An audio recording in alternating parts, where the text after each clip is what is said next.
বুঝাইতে পারবো না কি পরিমাণে অকৃতজ্ঞ হলে, কি পরিমাণের নোংরা হলে, কি পরিমাণে বাজে মানুষ হলে এই কাজ করতে পারে। আসলে ওদের জন্মের ঠিক নাই, আমি এটা বলবো। যাদের জন্মের ঠিক নাই তারা অন্যদেরকে অসম্মান করে, তারা সম্মান দিতে জানে না। তাও আবার আমার নেত্রী, যিনি কিনা দেশকে ভালোবেসে দেশকে উন্নত করেছে, মানে বাংলাদেশ এখন আর আগের জায়গা নেই। আপনারা দেখেন 20 বছর আগে কিন্তু এই জায়গায় ছিল। কি করলে উনি সম্মান পাবে, কিভাবে ওনার কাছে আমরা কৃতজ্ঞতা মানে পোষণ করলে উনি কষ্ট কম পাবে। কারণ উনি কিন্তু প্রচণ্ড রকমের কষ্ট পেয়েছে, মানে যেটা কাম্য ছিল না। আমি আসলে কি বলবো, আমার কাছে শুধু এটাই যে তার পায়ে পড়ে থেকে বাংলার মানুষ যদি মাপ চায় যে আমাদেরকে মাপ করে দেন, তাও মনে মাপ হবে না। কারণ উনি দেশের মানুষের জন্য এত করেছেন, সেই সম্মানটুকুই দেশের মানুষ দিতে পারেনি।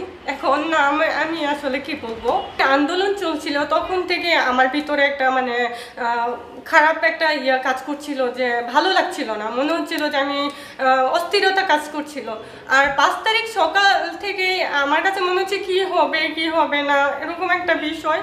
তো দুপুরবেলা যখন মানে আমি শুনতে পাই বা দেখতে পাচ্ছি আমার নেত্রী, আমার জননী, আমার মা, যিনি চোখ মুছতে মুছতে গণভবন থেকে বের হচ্ছিল, ওইটা আসলে মানে বলে বোঝানো যাবে না কষ্টটা কতটা ছিল। মানে আমার কাছে মনে হচ্ছিল যে আমার দুনিয়াতে কোনো কিছু নেই, আমার সব শেষ হয়ে গেছে। আমি হাউমাউ করে কাঁদতেছিলাম শুধু এটা ভেবে যে ওনার মনের অবস্থা কি। আমি শুধু বলছি, জননী আপনার মনের অবস্থা কি, আপনি মন খারাপ করবেন না। বিকেলবেলা মানে বিকেলের দিকটা যখন দেখি যে ওনার অন্তর্ভাস নিয়ে কিছু কিছু নোংরা মানে বাজে ছেলেরা ওগুলা নিয়ে হাতে নিয়ে নাড়ানাড়ি করছিল, গণভবনে লুটপাট করছিল, আসলে ওই ইয়াটা বলে বোঝানো যাবে না। আমার মনে হচ্ছিল আমার কলিজাটা ছিঁড়ে যাচ্ছে, আর চোখ দিয়ে না ওই দিন পানি আসেনি, মনে হচ্ছিল রক্ত চড়ছে। আমি বুঝাইতে পারবো না মানে কি পরিমাণে কষ্ট পেয়েছিলাম ওই দিন।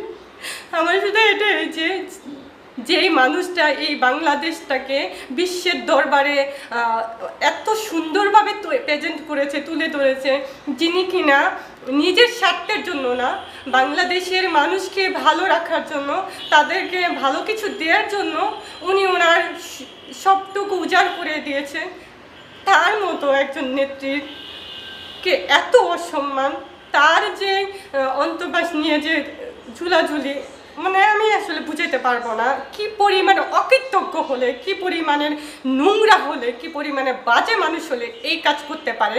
আসলে ওদের জন্মের ঠিক নাই, আমি এটা বলবো। যাদের জন্মের ঠিক নাই তারা অন্যদেরকে অসম্মান করে, তারা সম্মান দিতে জানে না। তাও আবার আমার নেত্রী, যিনি কিনা দেশকে ভালোবেসে দেশকে উন্নত করেছে, মানে বাংলাদেশ এখন আর আগের জায়গা নেই। আপনারা দেখেন 20 বছর আগে কিন্তু এই জায়গায় ছিল না। আজকে বিশ্বের দরবারে এত সুন্দর তুলে ধরেছেন যিনি, তারকে নিয়ে এত অসম্মান, আসলে বলে বোঝানো যাবে না, আমি বুঝাইতে পারবো না। আসলে আমরা তো মর্মাহত, আমরা যারা মুজিব সৈনিক আছি, আমরা বুঝতে পারছি না যে তাকে কিভাবে মূল্যায়ন করব, কি করলে উনি সম্মান পাবে, কিভাবে ওনার কাছে আমরা কৃতজ্ঞতা মানে পোষণ করলে উনি কষ্ট কম পাবে। কারণ উনি কিন্তু প্রচণ্ড রকমের কষ্ট পেয়েছে, মানে যেটা কাম্য ছিল না। আমি আসলে কি বলবো, আমার কাছে শুধু এটাই যে তার পায়ে পড়ে থেকে বাংলার মানুষ যদি মাপ চায় যে আমাদেরকে মাপ করে দেন, তাও মনে মাপ হবে না। কারণ উনি দেশের মানুষের জন্য এত করেছেন, সেই সম্মানটুকুই দেশের মানুষ দিতে পারেনি। এখন আমি আসলে কি বলবো, আমার কাছে মনে হচ্ছে এটাই যে এই দেশের মানুষ যদি ওনার পায়ে পড়ে থাকে, সারা বিশ্বের এই বাংলাদেশের মানুষ আর পুরো বিশ্বের মানুষ দেখবে যে এই দেশের মানুষ আমার নেত্রীকে অসম্মান করেছে এবং তার পায়ে পড়েছে। এটা সারা বিশ্বের মানুষ দেখুক, এটা আমি চাই। তারপরে মনে হয় না উনি এই মানুষদেরকে মানে অপছন্দ করবে। কারণেই তো সবাইকে অনেক ভালোবাসি। আমি ছোটবেলা থেকে আমার ভিতরে একটা মানে লালন করছি একটা কথা, যে কথাটা আমি আজকে বলতে চাচ্ছি আপনার মানে মাধ্যমে আমি